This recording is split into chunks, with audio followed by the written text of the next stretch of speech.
రైతులకు వ్యవసాయ ఉద్యాన పంటలు పశువులు ఇళ్లతో పాటు ఇతరత్రా ఇంకే నష్టం జరిగినా ఈ నెల 17వ తేదీలోగా న్యాయం చేస్తామని వరికి ఎకరానికి 10,000 తక్షణ పరిహారంగా చెల్లిస్తామని ఆంధ్రప్రదేశ్ ముఖ్యమంత్రి చంద్రబాబు చెప్పారు.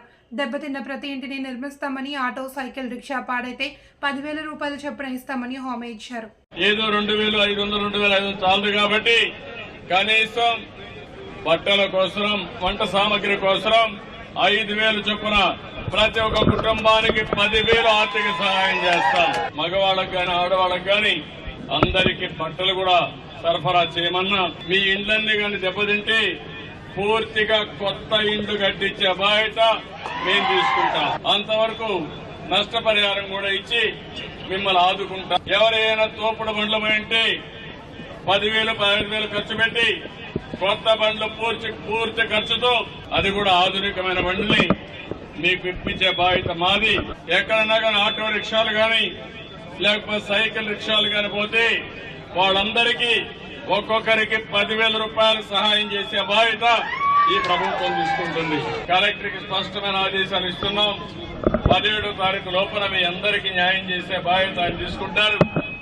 ఎక్కడైనా సరే పంట రివైవ్ చేయగలిగితే దానికి అవసరమైతే యూరియా గాని ఇవన్నీ ఇచ్చి పొటాషియం ఇచ్చి మళ్లీ కాపాడగలిగితే దానికి కూడా ఎరువుల సరఫరా కూడా చేయమని ఆదేశాలు ఇచ్చాం.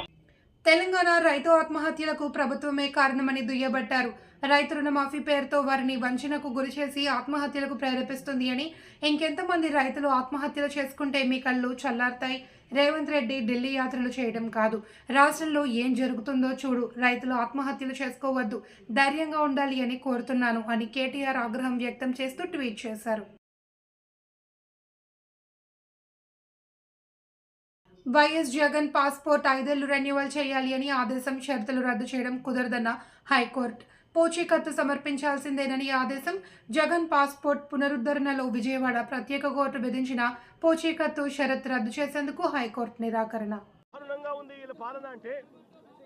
నిన్న పెదకూరుపాడు నియోజకవర్గంలో జరిగిన ఘటన మా ఎక్స్ఎమ్మెల్యే శంకర్రావు, పెదకూరుపాడు ఎక్స్ఎమ్మెల్యే శంకర్రావు అన్న పెదకూరుపాడులో ఈ విపత్తు వల్ల, వరదల విపత్తు వల్ల జరిగిన నష్టాల్లో పాలు పంచుకుంటూ రైతులకు ప్రజలకు తోడుగా ఉండేందుకు తాను బయలుదేరుతా ఉంటే తాను వెళ్లకుండా కారును అడ్డగించి ఏపీకి కియా మోటార్స్ ఇండియా విభాగం భారీ విరాళంతో ముందుకొచ్చింది. వరదల నుండి రిలీఫ్ పొందేందుకు తమ వంతుగా 3 కోట్ల చెక్ను కియా మోటార్స్ సీఏఓ క్యాబ్ డాంగ్లీ సీఎం చంద్రబాబుకు అందించారు. కష్ట సమయంలో ఇచ్చిన విరాళంతో ఎంతో ఉపయోగపడుతుంది అని సీఎం వారికి ధన్యవాదాలు తెలిపారు.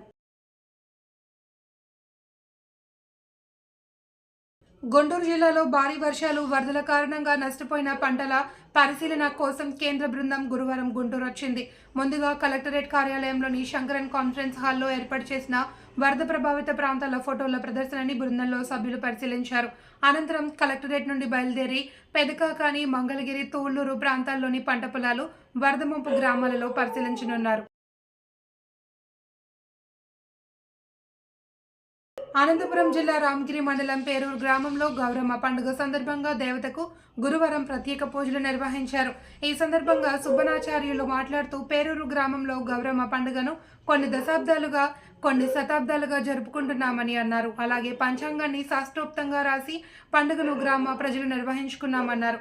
కార్యక్రమంలో గుండప్ప స్వామి, మోహన్ స్వామి, రామకృష్ణ స్వామి, రాజా తదితరులు పాల్గొన్నారు.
ముఖ్యమంత్రి సహాయ నిధికి ఏపీ సర్పంచ్ల సంక్షేమ సంఘం 3.92 కోట్లు, పంచాయతీరాజ్ ఛాంబర్ ఏపీ సర్పంచ్ల సంఘం 7.7 కోట్ల విరాళం ప్రకటించింది.